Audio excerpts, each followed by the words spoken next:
It's harvest season at this Scottish blueberry farm.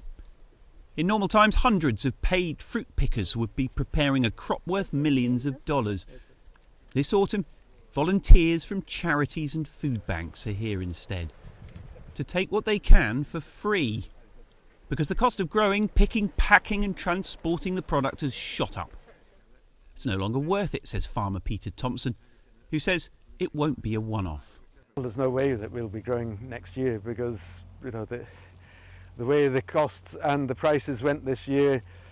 The good thing about it is it's one of these decisions was right, because we'd have only had a huge hole with the bank if we hadn't done it. So, and from all we've seen, it'll be even more that way next year. So Thompson's not sure if he'll keep his business going as UK inflation soars.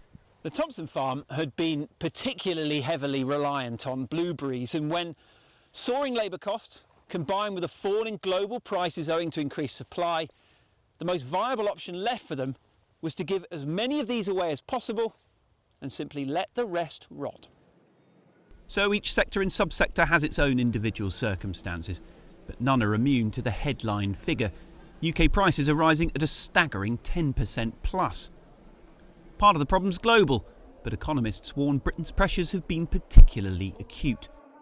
That's leading some farms to cut back on production to reduce costs. The cost pressures that we're seeing at the moment are going to go way beyond next spring. And I think farmers at the moment are already dealing with what they plant in the next season, as in next year, and possibly even the season after that. So they're needing to look far into the future. And the government obviously at the moment aren't capable of giving them any sort of certainty around what's going to happen towards the end of next year and even into 2024. So I think a lot of farmers, not necessarily staring at going under at this stage, but they're definitely thinking very differently about what they're doing next year, what they're doing the year after. Some of them are certainly thinking about whether they should be planting anything. That's certainly an option the Thompson farm are considering.